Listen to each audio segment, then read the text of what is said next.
like you really got minutes with your phone. Stop acting like you really are doing something, because we know that you don't have any more minutes. Checking this shit for dust particles. Whatever.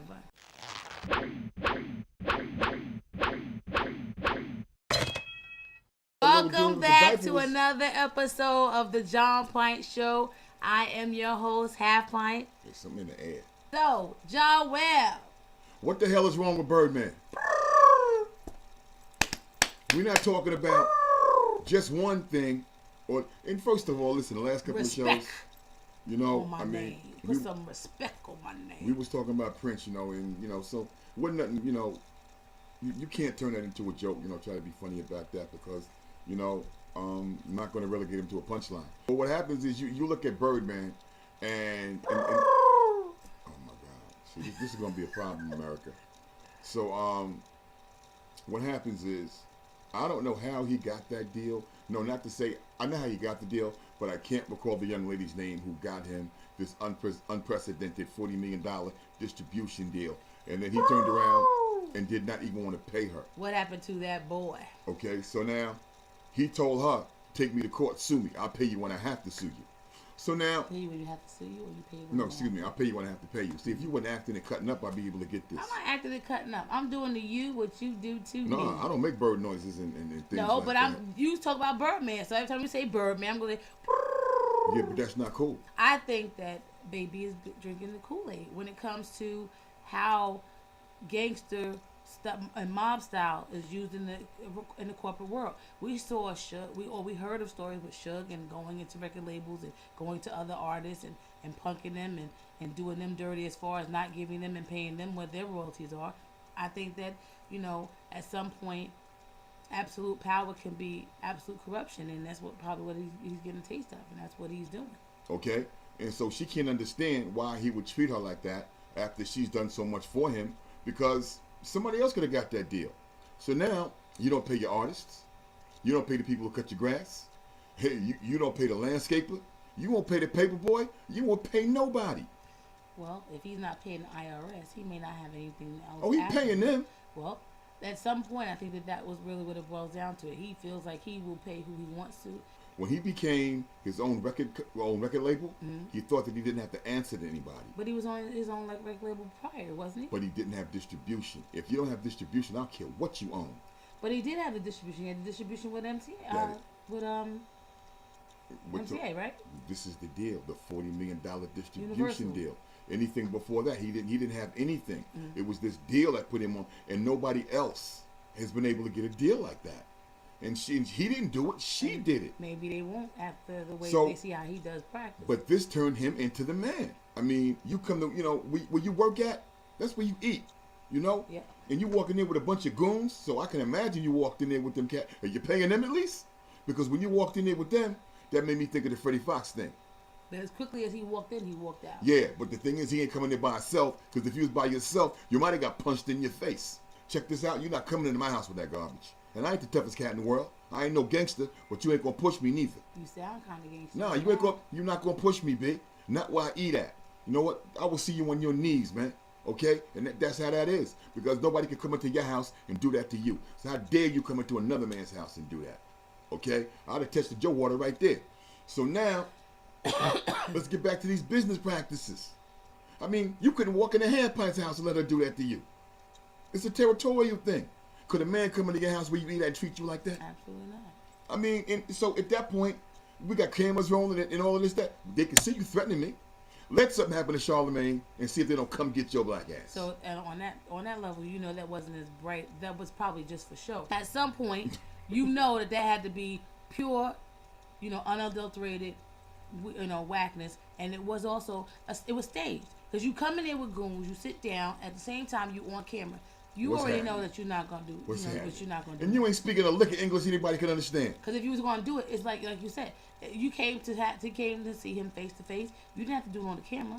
Yo, dude, come here. Exactly. Let's go have this walk. Let's go have this conversation. And whoever come back lumped up didn't fare too well. Exactly. That's gangster, because the two of y'all are manned up, handled your business, no crowd, no instigators, did your business, and then y'all done kept it moving. I don't mind an ass whooping. End of the day, I think that's what I'm more disappointed than anything else, because I feel like for him to be at the stature that he's at, and at the level of the game that he's at, for him to conduct himself in those manners, you're using gangster tactics in the corporate world, even though we know that that's how they get down, but they use their lawyers. He won't walk in the Universal with that. Right, but you walked on camera with that, and it seemed and it sounded so disrespectful and ignorant that you made us all look that way. And for somebody that worked so hard, or should have, or feel like they worked so hard to get respect, you just put yourself in a disrespectful manner.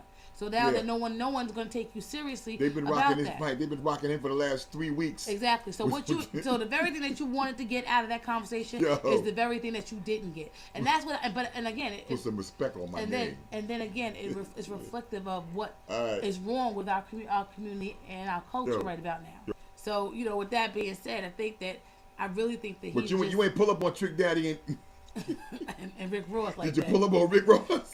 but I think again, for them to have been friends or and colleagues at some point, I find that it's hard. Well, I don't find that it's hard for him to turn on them and have no honor. Right, because he doesn't have any honor when it comes to his artists, especially Lil Wayne, who he says was like his son. And treat him like that. So again, until he wanted to see the accounting. Right. So at the end of the day, I think really he has been a part of that whole team or that whole culture of those predators who believe that when they get that absolute power, they can control every aspect of what's going on around them, and they end up creating a mess, and then they fall so hard that they become the joke, the butt of the joke, and every other joke. Every day he go to court, he falling out. He having anxiety attacks. Like the gray growing, his hands shaking. Babyface don't want. I mean, baby, I'm sorry. Birdman don't want no part of that. Well, I think that, but see, when you look at Suge Knight, who had been in prison at one time, right? Been in prison at one time, one or another. You know what it is. You know what I'm saying?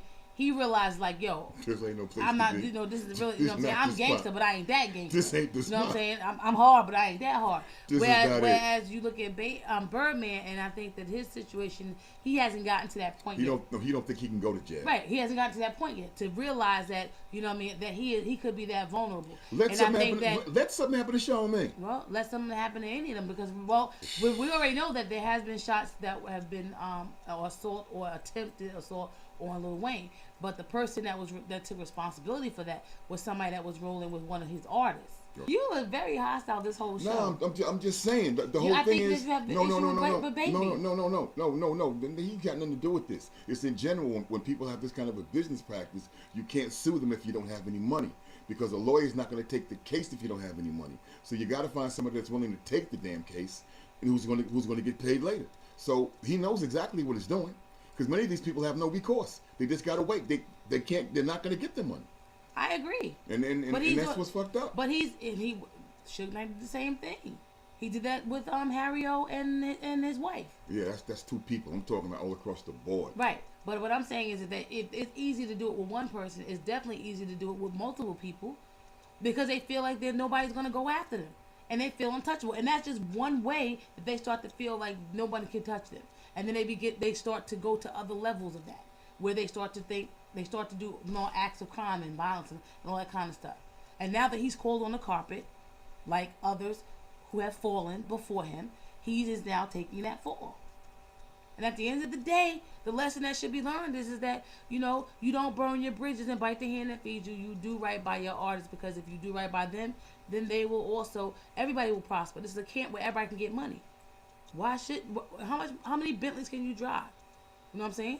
It was the same dude that had diamonds on a T-shirt. He had nothing else better to do with his money. So, this might be karma for him.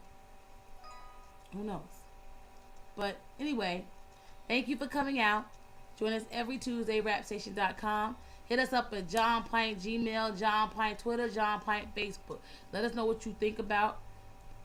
Open up the dialogue. Leave us comments. Join the conversation. Thank you for coming out. Peace. Whatever, I'm done with this shit. Turn this shit off. Let me get out of here. Whatever.